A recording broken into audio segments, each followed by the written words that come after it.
Assalamualaikum warahmatullahi wabarakatuh. Selamat pagi pendengar. Terima kasih Anda sudah bersama kami pagi ini. Dan seperti biasa mengawali pagi Anda, kami hadirkan Religi Pagi untuk edisi kali ini, Rabu 13 Oktober 2021. Dan alhamdulillah pula telah hadir bersama kami di sini narasumber kami, guru kami Ustadz Nasuha Fakih SAGM ESY dari Binmas Kemenak Kota Cirebon. Assalamualaikum Ustadz. Waalaikumsalam warahmatullahi wabarakatuh. Sehat-sehat selalu ya Ustadz ya. Alhamdulillah sehat. Iya, terima kasih Ustadz selalu menyempatkan Sama-sama. waktunya untuk kami dalam sajian Religi Pagi. Dan tentu saja pendengar, untuk Anda yang nanti ingin bergabung bersama kami, silahkan Anda bisa bergabung melalui SMS WhatsApp di 081324951935 atau juga bisa menelpon kami di 0231849329, dan yang pasti Anda juga bisa meninggalkan live chat Anda melalui channel YouTube kami di RRI Cirebon. Dan pendengar, tema kita untuk pagi ini yaitu pengertian ilmu faraid atau ilmu waris, begitu ya Ustadz ya? Ya, baik, langsung saja kita akan dengarkan terlebih dahulu uraian dari Ustadz Nasuha Fakih SAGM ESY. Mangga, silakan Ustadz.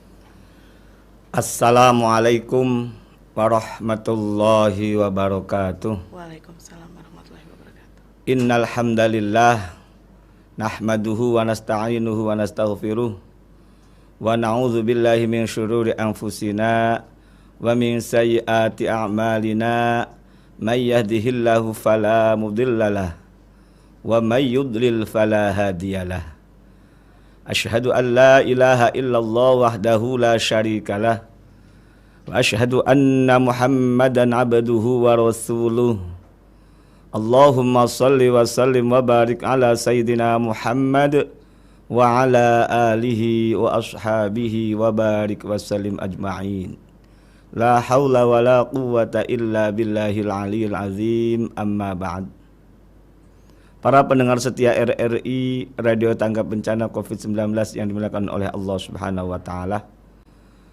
Tahadduts bin nikmah, alhamdulillah pada kesempatan pagi yang berbahagia ini kita senantiasa mendapatkan hidayah, taufik dan inayah dari Allah Subhanahu wa taala, mendapatkan karunia berupa kesehatan, umur panjang, sehingga pada kesempatan pagi hari ini dengan kudrat Allah Subhanahu wa taala dapat melaksanakan aktivitas yakni thalabul ilmi melalui Religi Pagi Radio Republik Indonesia, kanal inspirasi. Semoga kita semua mendapatkan ziyadatul ilmi dan mendapat ridho Allah Subhanahu wa taala. Salawat ma'assalam semoga tercurah limpahkan kepada junjungan kita Nabiyana wa Habibana Muhammad sallallahu alaihi wasallam, dan semoga tersampaikan pula para sahabatnya, para keluarganya, dan para tabi'in, tabi'in dan pada umatnya. Mudah-mudahan kita selaku umatnya mendapatkan syafaat ila yaumil qiyamah. Amin ya rabbal alamin. Para pendengar setia RRI dimanapun berada, pada kesempatan pagi hari ini di edisi hari Rabu tanggal 13 Oktober 2021 saya menyampaikan tentang pengertian ilmu faraid atau ilmu waris. Para pendengar RRI dimanapun berada yang sudah memiliki buku yang saya susun ini dengan judul Belajar Ilmu Waris Praktis, Cepat dan Tepat, silakan langsung dibuka saja di bab 2 halaman 4. Para pendengar dimanapun berada, bahwa ilmu faraid secara etimologis atau secara bahasa diambil dari kata faridotun. Ini jamak dari, kata tunggal dari faraid. Faridotun artinya ketentuan-ketentuan atau bagian-bagian untuk ahli waris yang diatur oleh Al-Quran. Dan ilmu faraid juga bisa diartikan atau istilah lain adalah ilmu mawaris, atau dari kata tunggalnya adalah miros, yang artinya itu adalah peninggalan-peninggalan orang yang telah meninggal dunia. Sedangkan secara istilah ataupun secara terminologis, menurut Hasbi As-Sidqi dalam bukunya Fikih Mawaris atau Hukum Pembagian Waris menurut Syariat Islam, yang cetak tahun 2010, mohon maaf. Beliau menyampaikan ilmu faraid adalah ilmu faraid huwa ilmun yu'rafu bihi may yarisu wa man la yarisu wa miqdaru kulli warisin wa kayfiyatut tauzi'. Ilmu faraid ada 4 pengertian. Pertama adalah ilmu yang mengetahui yang berhak menerima warisan. Siapa di antara orang yang berhak yang menerima warisan itu? Kemudian yang kedua, orang yang tidak berhak menerima warisan. Jadi semua ahli waris walaupun lengkap, tapi tidak semua dapat. Ada yang mendapat, ada yang tidak. Yang mendapat disebut sebagai furudul muqaddarah ataupun furudul ataupun ashabul furud atau ashabul asobah, dan ada juga yang tidak mendapatkan al-mahjub karena terhalang oleh orang yang lebih dekat hubungannya dengan si mayit. Kemudian berapa bagian masing-masing dari ahli waris itu? Ini pun ditentukan oleh Allah dalam surat An-Nisa ayat 11 dan 12. Ada yang mendapat setengah, ada yang mendapat seperempat, ada yang mendapat sepertiga, ada yang mendapat 1/6, 1/8, 2/3, dan prinsip utama adalah 2/1. Jadi dijelaskan oleh Allah Subhanahu wa taala tentang berapa bagian-bagian ahli waris. Kemudian pengertian yang keempat adalah wa kayfiyatut tauzi'. Bagaimana cara pembagiannya? Jadi tidak hanya kita mengetahui siapa yang akan mendapatkan, siapa yang tidak mendapatkan, berapa bagian-bagiannya, juga bagaimana cara pembagiannya ataupun metodologinya seperti apa gitu loh. Nah, inilah pengertian dari ilmu faraid atau nama lain ilmu waris. Para pendengar setia RRI Radio Tangga Bencana COVID-19 yang dimuliakan oleh Allah Subhanahu wa taala.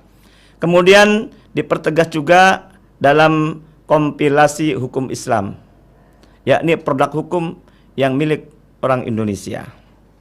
Tepatnya pada pasal 171 poin A, ilmu faraid disebut dalam istilah hukum warisan adalah mengatur hukum yang mengatur tentang pemindahan hak pemilikan harta peninggalan atau tirkah dari pewaris, kemudian menentukan siapa-siapa yang berhak menjadi ahli waris, berapa bagian masing-masingnya, dan bagaimana cara pembagiannya. Jadi persis pengertian dari kompilasi hukum Islam ini diambil dari pendapat dari Hasbi As-Sidqi. Jadi ada 4 poin ternyata sama. Pertama, siapa yang mendapatkan? Siapa yang tidak mendapatkan? Berapa bagian masing-masing dan bagaimana cara dalam pembagiannya atau metodologi menghitung harta-harta tirkah dari mayit itu untuk para ahli waris. Para pendengar setia RRI Radio Tangga Bencana COVID-19 yang dimuliakan oleh Allah Subhanahu wa taala. Jadi dari kesimpulan pengertian ilmu faraid adalah jelas sekali. Tidak hanya kita membagi peninggalan orang yang meninggal dunia itu asal-asalan. Artinya di sini masing-masing orang yang ditinggalkan atau sebagai ahli waris itu jelas siapa yang mendapatkan, siapa yang tidak. Seandainya semuanya ada semua. Kalau dalam literasi fikih mawaris, ahli waris kalau dihitung semua itu jumlahnya 25. 25 itu secara garis besar baik nasabiyah maupun sababiyah. Sababiyahnya 25 itu ada 4. Yakni karena pernikahan ada 2 antara suami dan istri. Yang kedua adalah karena sebab memerdekakan budak. Mu'tik wal mu'tikoh itulah. Orang yang memerdekakan budak dan orang yang dimerdekakannya itu saling mewarisi. Itu ada 2 karena sababiyah. Kemudian karena keturunan itu jumlahnya ada 21. Nanti dari 21 itu dibagi 2 secara jenis kelamin. Kalau dari laki-laki itu jumlahnya ada 13. Kalau dari perempuan jumlahnya ada 8. Semua itu lengkap sekali. Literasinya ada gitu loh. Sehingga ketika menentukan siapa saja yang mendapatkan hak-hak dari ahli waris itu jelas gitu loh. Bahkan dari 25 itu tidak semuanya mendapatkan. Yang pasti mendapatkan dari 25 itu adalah yang pertama suami atau istri. Nah, suami atau istri pasti ini. Dengan catatan orangnya masih hidup. Kalau meninggal untuk siapa kan gitu loh ya. Ya pasti ini. Kalau yang meninggal suami, maka istrilah sebagai ahli waris. Atau sebaliknya kalau meninggal istri, suamilah yang mendapatkan. Yang kedua adalah orang tuanya suami, yakni ayah ibunya. Kalau yang meninggal suaminya. Kalau yang meninggal istrinya yaitu orang tuanya ayah istrinya itu. Tuh. Jadi suami, ayah, istri, ayah, ibu itulah. Jadi baru 3 ya. Yang keempat adalah anak laki-laki dari pasangan suami istri yang salah satunya meninggal dunia atau kedua-duanya meninggal dunia dalam waktu berbeda, maka dalam sistem metode qiraat metode mawaris itu ada namanya sistem munasakhoh nanti. Dan yang kelima adalah anak perempuan. Jadi ketika ayah ibunya ada, anak laki perempuannya ada, maka seluruh ahli waris yang jumlahnya 25 itu kecuali 5 tadi itu terhalang oleh ahli waris yang terdekat. Nah, itu yang dimaksud dengan pengertian ilmu faraid atau ilmu waris. Jadi ketika ada orang meninggal dunia, dalam pembagiannya itu tidak semenang-menang atau semenang-menang ataupun semaunya sendiri gitu loh. Ada ketentuannya. Bahkan porsinya, pembagiannya jelas. Makanya ilmu ini disebut faraid. Itu ketentuan-ketentuan yang sudah dipastikan oleh Allah Subhanahu wa taala. Ada yang mendapatkan setengah, ada yang mendapatkan 1/3, 1/4, 1/6, 1/8, 2/3, dan prinsip utama yakni 2:1 antara anak laki dan anak perempuan. Dari 6 angka pecahan no problem, gak ada masalah. Tapi yang dipermasalahkan di masyarakat adalah prinsip utama itu, yakni 2:1 atau istilah Jawanya itu sepikul segendong. Ini yang dipermasalahkan. Adalah dibagi rata saja. Atau semuanya itu anak kita semua, kata orang tuanya demikian. Atau dari orang tuanya meninggal dunia dalam ahli waris satu dengan ahli waris yang udahlah disamaratakan saja. Bahkan ada yang komplain, yang ngurus adalah perempuan katanya. Kok kenapa anak perempuan dapat sedikit? Nah gitu. Persoalan mengenai pembagian itu sudah ditentukan oleh Allah Subhanahu wa taala. Mungkin logika manusia ini tidak adil. Tapi menurut Allah insya Allah adil, karena Allah maha adil. Adil bukan berarti sama. Nah di situ. Para pendengar setia RRI Radio Tangga Bencana COVID-19 yang dimuliakan oleh Allah Subhanahu wa taala. Mudah-mudahan dengan siaran religi pagi RRI ini mendapatkan pencerahan dari semuanya. Jangan sampai kita bertentangan dengan hukum-hukum yang Allah sampaikan. Karena kita adalah manusia. Manusia adalah ciptaan Allah. Yang menciptakan adalah Allah Subhanahu wa taala. Maka ketika Allah mengatur, maka kita harus mengikutinya. Insya Allah, kalau Allah Subhanahu wa taala sudah menggariskan mana baik, mana tidak baik, ini akan mendapatkan dampak positif dan dampak negatifnya. Kalau kita melanggar dari syariat Allah, tentunya Allah akan murka kepada kita. Di antara murkanya itu mungkin harta peninggalan orang tua dapat banyak, tapi semaunya sendiri, naudzubillah, harta pasti akan habis atau akan sirna. Ini baru di dunia saja. Naudzubillah kalau di akhirat. Karena Allah sudah mengancam dalam surat An-Nisa 14-nya. Wa may ya'sillaha wa rasulahu wa yata'adda hududahu yudkhilhu naran khalidan fiha wa lahu adzabum muhin. Jelas sekali di situ punishment ataupun ancaman Allah untuk manusia manakala manusia itu melanggar dari perintah-perintahnya. Para pendengar setia RRI Radio Tangga Bencana COVID-19 yang dibukan oleh Allah Subhanahu wa taala. Jadi jelas sekali ketentuan-ketentuannya sudah jelas, siapa yang mendapatkan jelas, bagian-bagiannya jelas, bahkan metodologi cara pembagian pun sudah dijelaskan.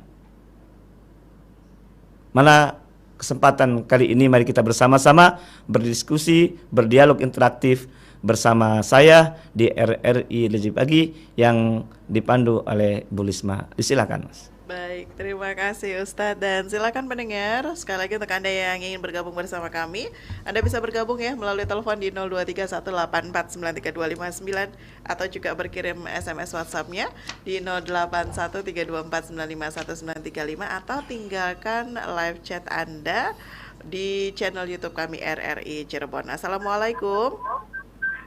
Waalaikumsalam warahmatullahi wabarakatuh. Iya, Mama Ririn ya. Iya. Sehat selamat Mama. pagi Mbak Isma. Pagi.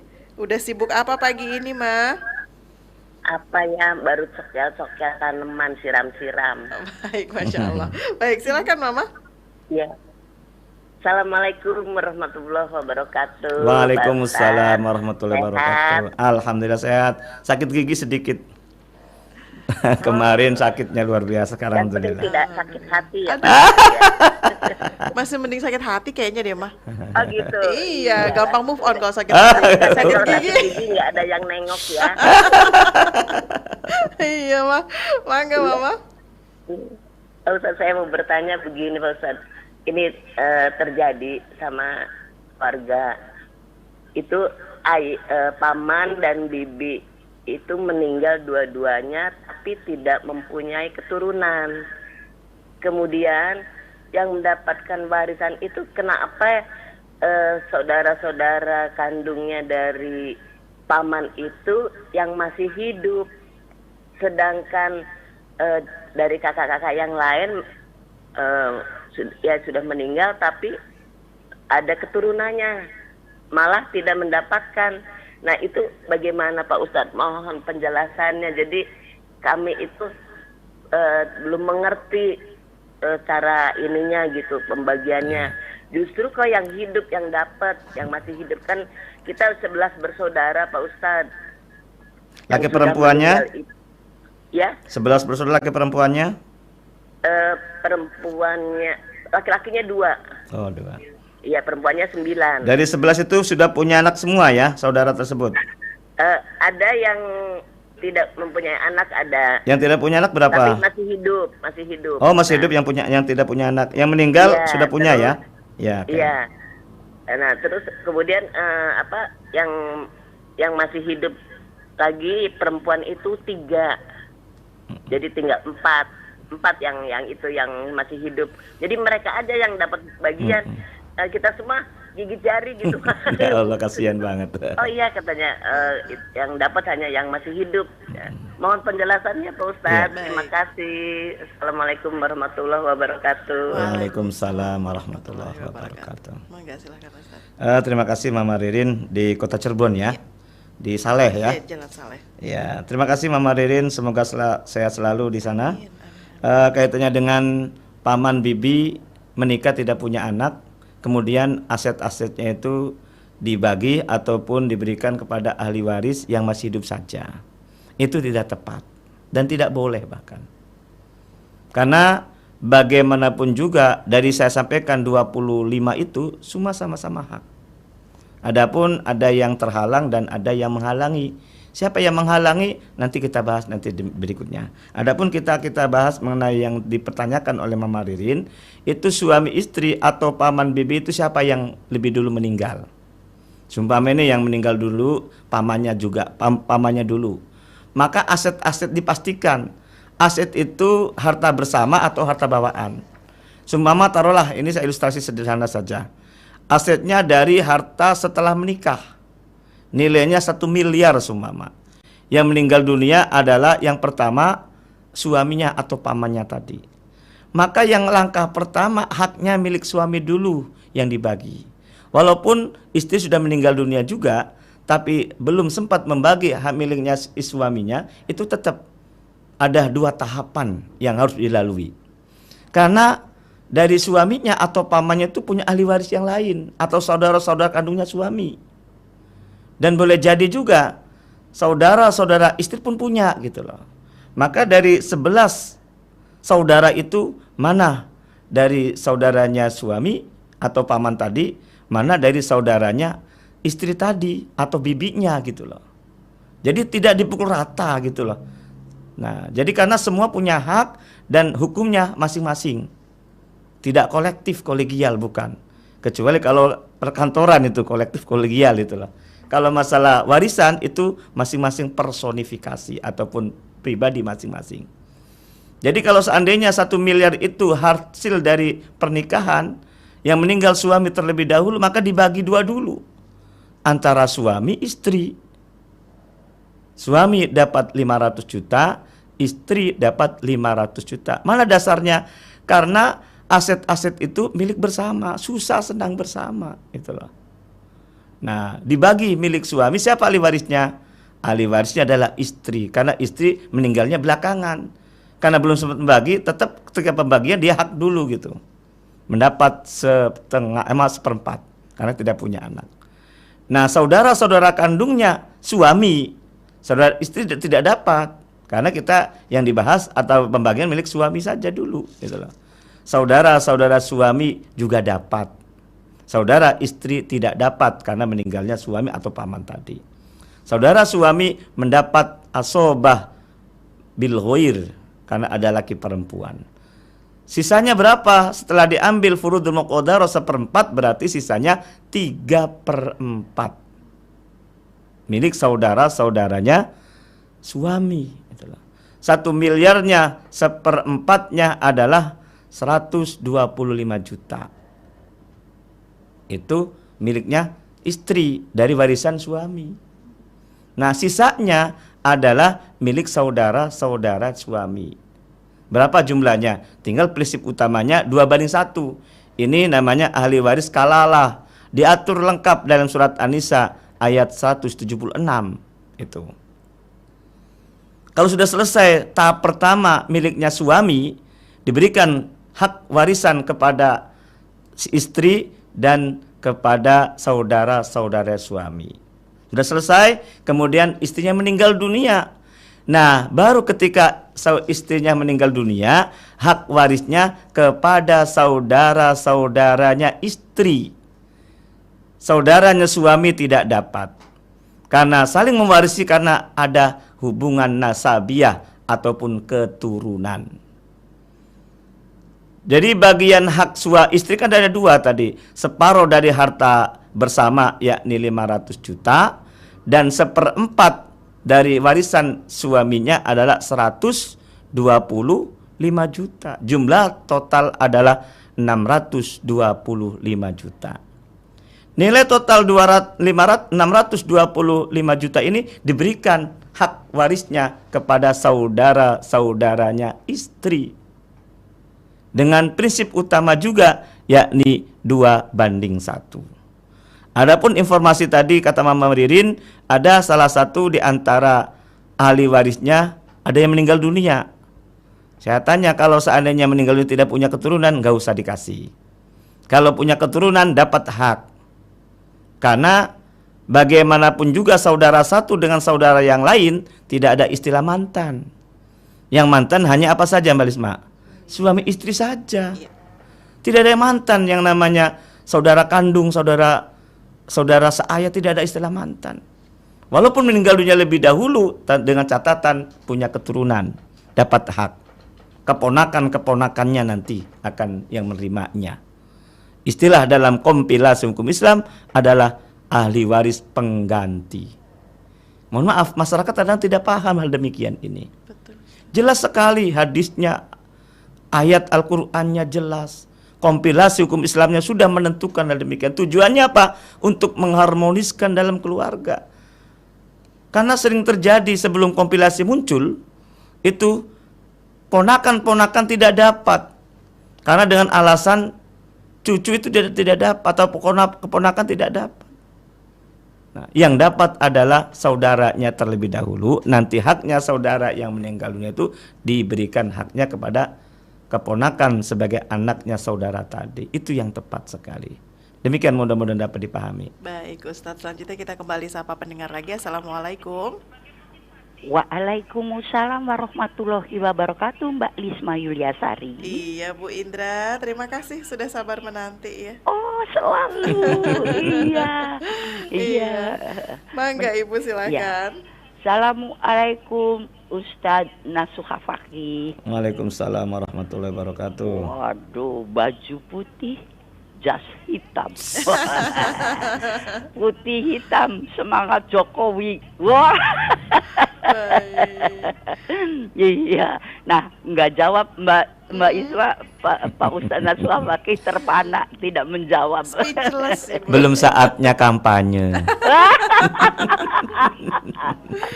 Oke. Iya. Mangga Ibu. Ya, Pak Ustadz. Iya. Ya, saya ingin bertanya nih, ada suami istri tidak punya anak. Nah, lalu mereka berdua menyatakan begini, kalau kami meninggal, harta kami ini seluruhnya akan diwakafkan.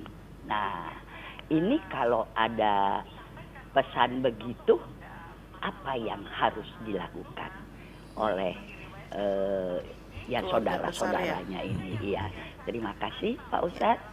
Terima kasih pula Mbak Isma. Sama-sama Ibu. Assalamualaikum warahmatullahi wabarakatuh. Waalaikumsalam warahmatullahi wabarakatuh.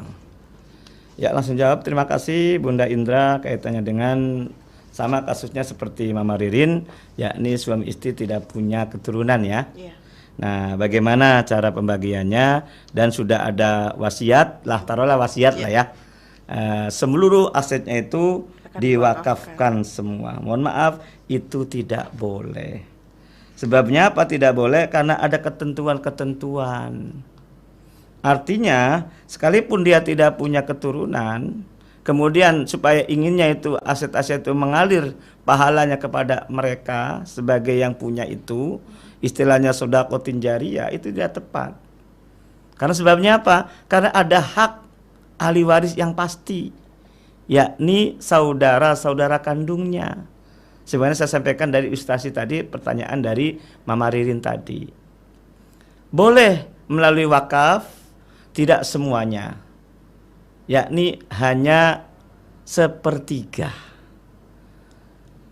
2/3-nya itu adalah hak milik ahli waris, yakni saudara-saudara kandungnya suami dan saudara-saudara kandungnya istri, sebagaimana saya sampaikan di tadi itu. Nah, ini ada hadis Nabi mengatakan demikian. Ada salah sahabat menyatakan, ya Rasul, saya ini tidak punya ahli waris kecuali seorang anak perempuan semata. Ini masih mending ini. Kalau itu tidak ada sama sekali kan. Bagaimana kalau saya mensodakohkan atau istilah mewakafkan lah, istilah Bunda Indra tadi. Ini 2/3. Kata Nabi tidak boleh. Ada dalam buku saya ini ya. Tadi saya cari-cari di halaman berapa itu. Tapi kesimpulannya demikian. Kemudian penasaran sahabat tadi, bolehkah setengahnya? Kata Nabi tidak boleh. Itu loh.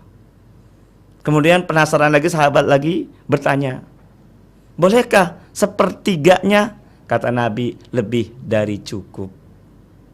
Nah, dari keterangan hadis Nabi ini jelas. Jadi pembagi wakaf ataupun sedekah jariyah itu maksimal 1/3. Sekalipun itu adalah wasiat. Wasiat dengan pembagian waris adalah beda hukumnya. Kalau wasiat taruhlah sebagai sunnah muakkadnya ataupun setengah wajib kata orang tuh. Tapi namanya waris adalah fardu ain. Jelas kaitannya dengan punishment dan rewardnya. Jadi dari aset total itu untuk diwakafkannya itu hanya 1/3. Menurut ketentuan syariat Allah, syariat Rasulullah SAW. Ini adalah kata Allah dan Rasul. Kalau kita masih menabrak ya mangga. Ya, semuanya kan resikonya pada diri masing-masing ahli waris, terutama yang meninggal dunia tadi itu dapat resiko juga. Walaupun meninggal dunia loh, walaupun hak mereka loh. Dan kemarin pun saya menyampaikan dalam majlis taklim, ya itu kan hak milik dari orang yang punya gitu loh. Ya terserah saja, mutlak miliknya mereka gitu loh. Nah ingat, namanya harta itu secara hak absolut adalah Allah Subhanahu wa taala. Kita hanya sekedar titipan saja. Kita pun ketika bukan haknya, walaupun capek bekerja, kalau bukan Allah menentukan rezekinya tidak bisa. Susah kalau Allah belum menghendakinya. Sebaliknya kalau Allah sudah menghendaki orang itu kaya, ibarat Jawa godong gak ada di duit.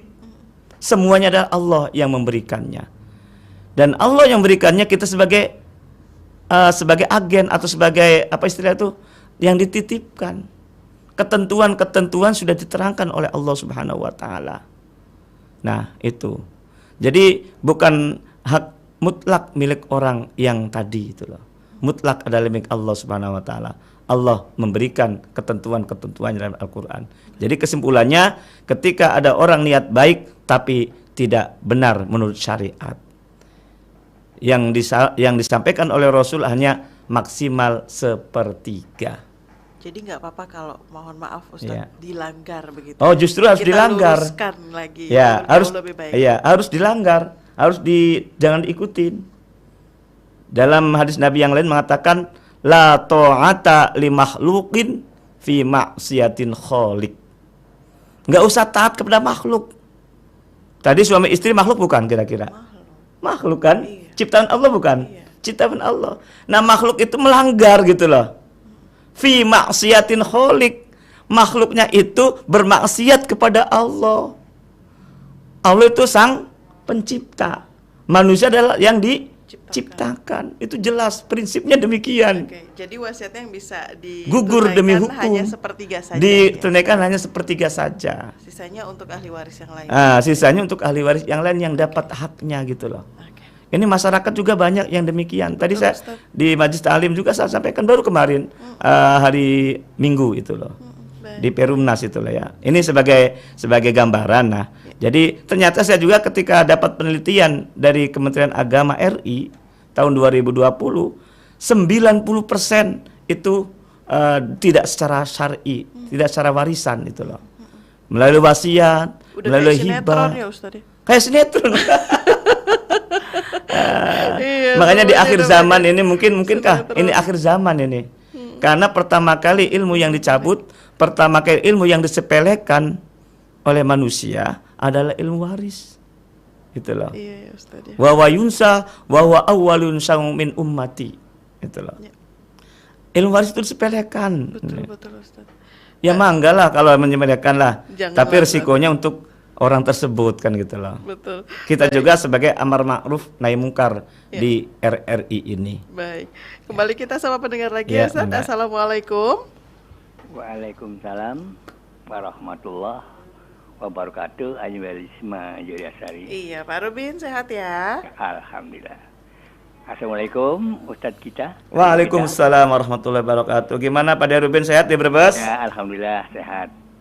Alhamdulillah. Dan kajian Rabu pagi makin lama makin jelas, makin seru, karena kelihatan. Ya, seperti kata pepatah Melayu, apal jalan karena ditempuh, hafal kaji karena diulang. Nah, ini kata berulang, jadi kita makin jelas. Paham ya. Paham. Bukan bosan ya? Ya, bukan bosan. Alhamdulillah. Barangkali bosan gitu loh. Yang bosan mungkin ada yang merasa tidak ada masalah. Ya. Tapi bagi yang ada masalah, itu mungkin ini pertanyaan yang bagus, atau ini pelajaran yang menantang.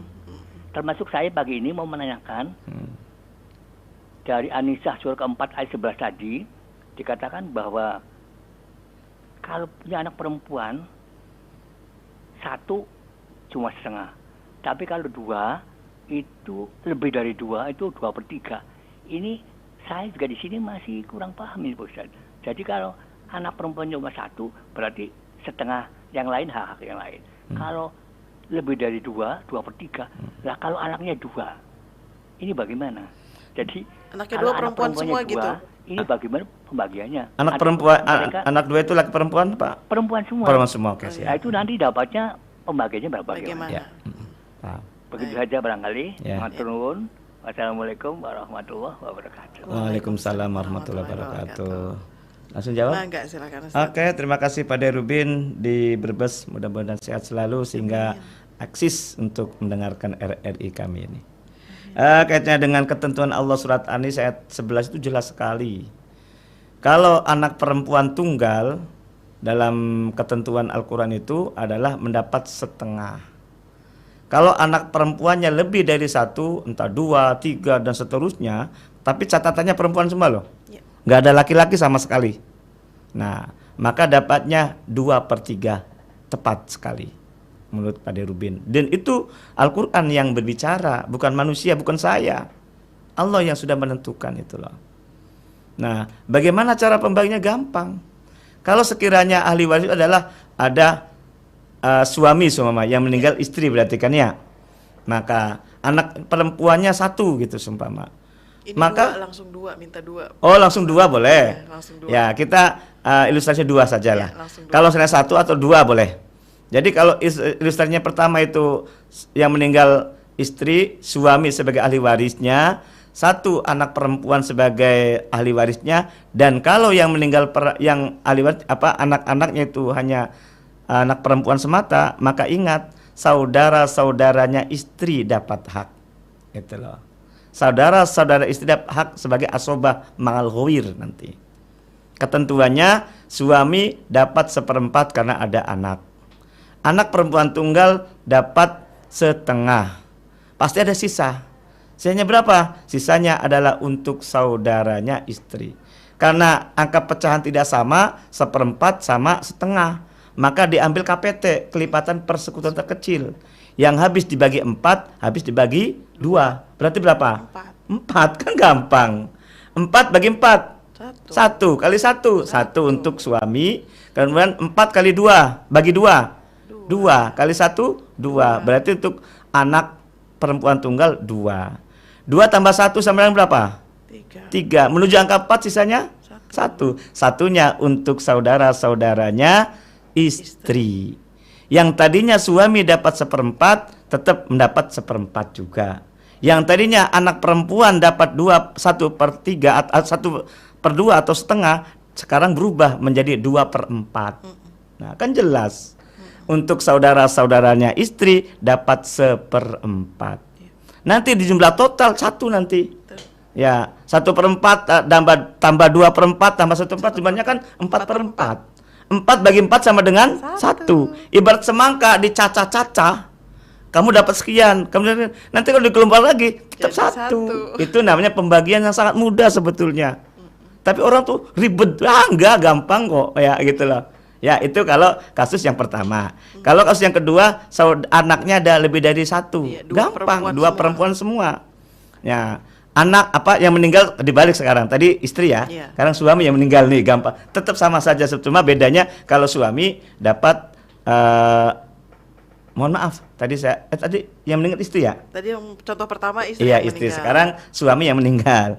Kalau yang meninggal suami, maka ahli waris adalah istri. Istri dapat 1/8. Surat An-Nisa ayat 12 itu loh. Kalau anaknya lebih dari 2, lebih dari 1, perempuan semua itu 2/3. Tetap saudara suami yang dapat sekarang. Kalau tadi saudara istri, kalau meninggal istri. Sekarang yang saudara meninggal dunia suami, saudaranya suami dibalik. Karena salah satu di antara saling waris adalah karena keturunan tadi. Jadi istri dapat 1/8. Anak perempuan lebih dari 1 adalah 2/3. Saudara kandungnya suami dapat asobah bin ma'al ghair. Berapapun dapatnya harus kita terima. Nah, tadi ada angka pecahan tidak sama loh. Iya. Berapa tadi? 8 sama 2 1/8 sama 2/3. Diambil KPT juga, kelipatan persekutuan terkecilnya adalah angka 8 sama 3, berapa yang dibagi? Habis dibagi. 24. Angka 24. Benar. 24 bagi 8 sama dengan 3. iya. Kasih kali 1 tetap 3. Jadi 3/8. Iya, 3/8 3/24 Oh nanti. iya, kok 3/24, Iya. kok 3/8. Iya, 3/24. Kemudian untuk 2 anak perempuan semua, 24 bagi 3, 8. 8 kali 2, 16. 16. Berarti 16 16/24. Pinter itu Mama. Kalau urusan itu gitu. Dijumlah dulu. 16 tambah 3 berarti berapa? 19. 19 menuju angka 20 berapa sisanya? 5. 5. Nah kan jelas sekali. Untuk saudara suami mendapat 5/24. Jadi istri yang tadinya 1/8 berubah menjadi 3 berapa tadi? Iya, 3/24. 3/24. Kemudian anak perempuan semuanya lebih dari 1, entah 3, entah 4, semuanya adalah yang tadinya 2/3 berubah menjadi 16/24. Untuk saudara-saudara suami yang meninggal dunia yang tadinya tidak tahu berapa nilainya, kan sisa sih.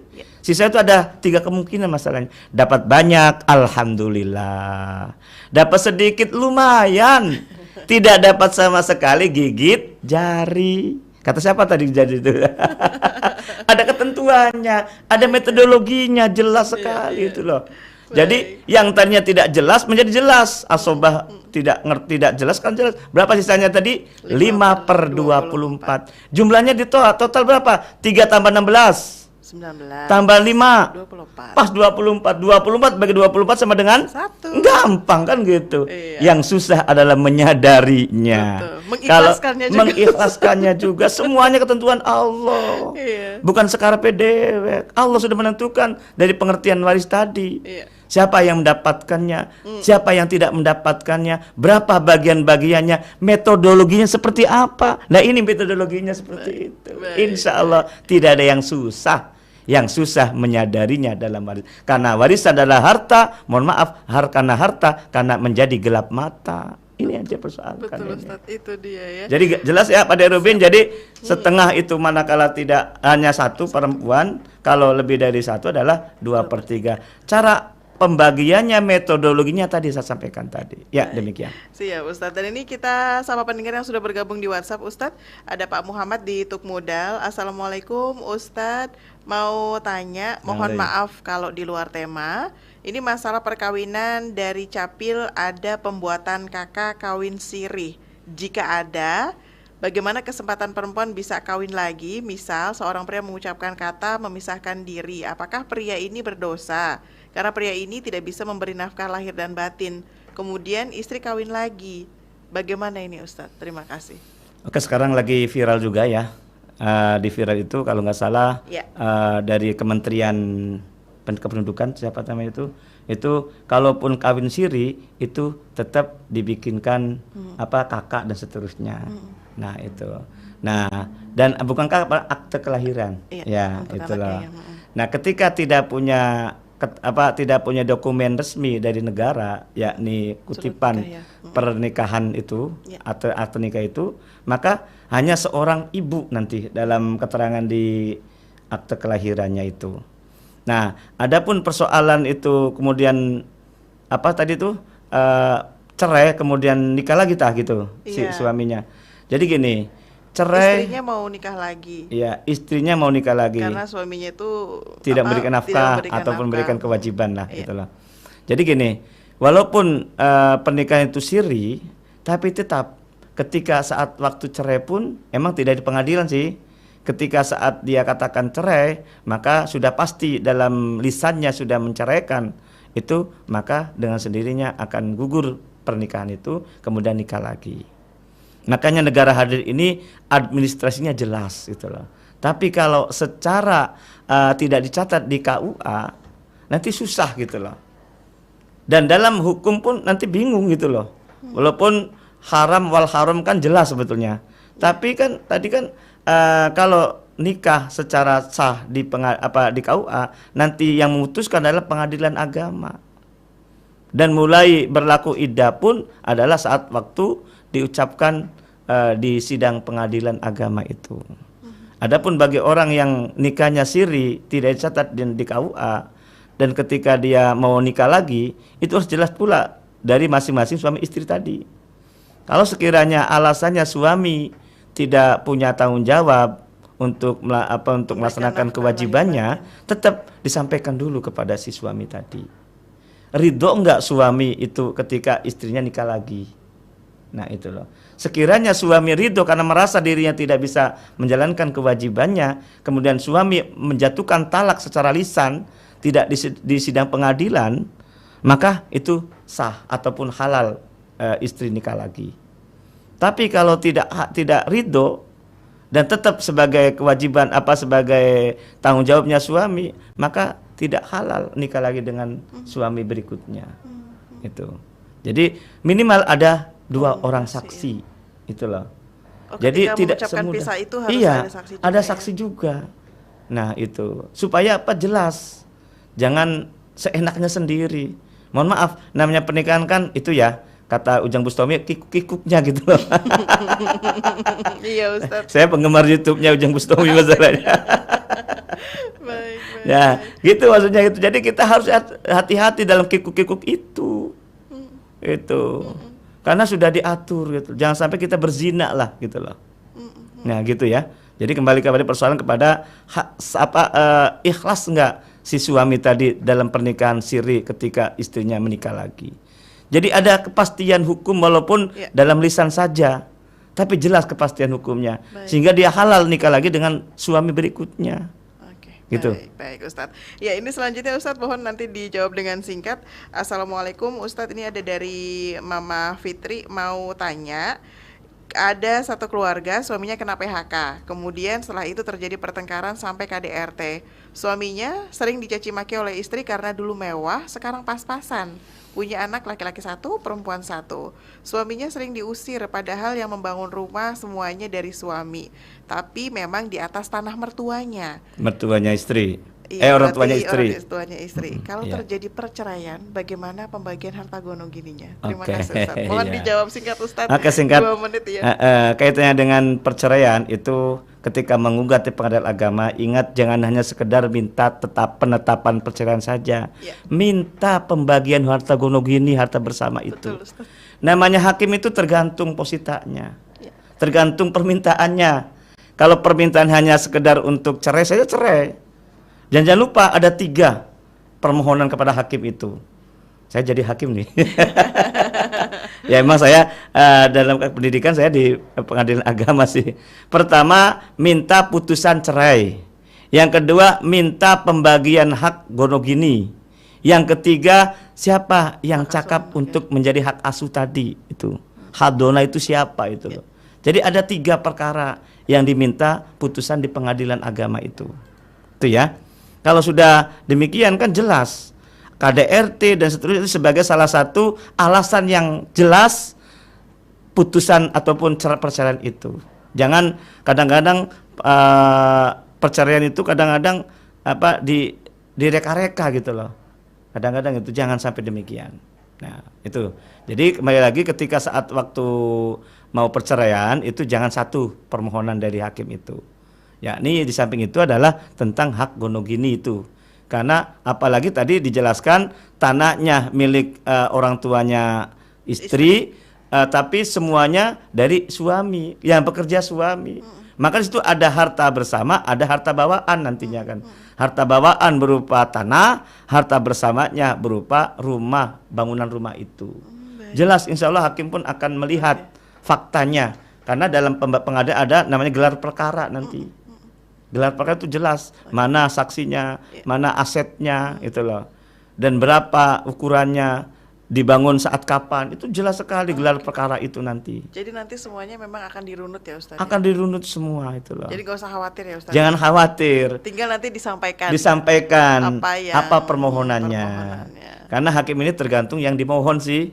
Kalau yang dimohon satu ya kan yang dikabulkan ya satu kan gitu loh. Berdasarkan fakta-fakta di lapangan kan gitu. Baik. Saya jadi hakim ini.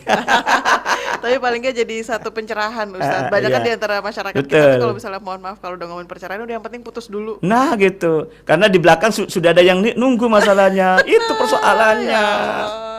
Betul nggak kira-kira? Banyaknya begitu. Jadi lupa untuk gonogoninya gitu loh. Emosinya jadi lagi luar biasa. Banyak juga konsultasi ke saya di antaranya gitu. Udah cerai, Sudah cerai itu si istri itu nuntut Baru ngeh ya. baru nggak ya? Ya itu ya sudah terlambat. Tapi walaupun terlambat ya tetap kita duduk bersama, tapi hadirkan orang yang ahli supaya keadilan itu muncul di sana. Siap, Ustaz. Kalau sekali sudah lewat di pengadilan, ya hadirkan orang yang ahli. Saya pernah mau menyelesaikan karena saya menyampaikan ya harus dirunut mana saat waktu kapan saya itu digono gini, malah nggak mau, akhirnya nggak ketemu lagi dengan saya. Ya udah nggak apa-apa, yang penting saya sudah menyampaikan itu loh. Baik, Ya Ustaz. demikian. Ya Ustaz, ini sayang sekali waktunya tinggal sedikit lagi. Ya, ada yang kembali ingin disampaikan kepada pendengar, mangga silakan Ya, Ustaz. terima kasih Mbak Lisma dan para pendengar di mana berada. Jadi kesimpulannya bahwa dalam istilah pengertian waris itu ada 4 tadi. Pertama, siapa yang berhak, siapa yang tidak berhak, ketentuan bagian-bagiannya berapa yang didapat, dan ada metodologinya, ada cara pembagiannya. Dalam artian ketika ada orang meninggal dunia keluarga kita, jangan membagi asal-asalan. Ada cara pembagiannya. Kalau asal-asalan, nauzubillah summa nauzubillah, harta yang didapat tidak barokah. Kalau tidak barokah, berapapun yang didapat dari tidak cara syar'i itu akan cepat habis. Bahkan sengsara sebelum meninggal dunia. Baru di dunia sudah terasa, apalagi di akhirat. Nauzubillah summa nauzubillah. Demikian kurang lebihnya, mohon maaf, bukan berarti saya mengancam, tapi amar ma'ruf nahi mungkar perlu kita tegakkan. Walafu minkum, wassalamualaikum warahmatullahi wabarakatuh. Waalaikumsalam warahmatullahi wabarakatuh. Sekali lagi terima kasih banyak Ustadz Nasuha Fakih SAG MESY. Masya Allah luar biasa ilmu yang sudah di-share untuk kita semua. Sehat selalu ya Ustadz ya. Dan pendengar, tanpa terasa hingga di sini kebersamaan kami menemani Anda dalam sajian religi pagi kali ini. Sekali lagi terima kasih untuk kebersamaannya. Semoga apa yang disampaikan pagi ini bisa menambah keimanan dan ketakwaan kita kepada Allah Subhanahu wa taala. Kami pamit undur diri. Wassalamualaikum warahmatullahi wabarakatuh. Baru saja usai Religi Pagi di Pro 1 RRI Cirebon.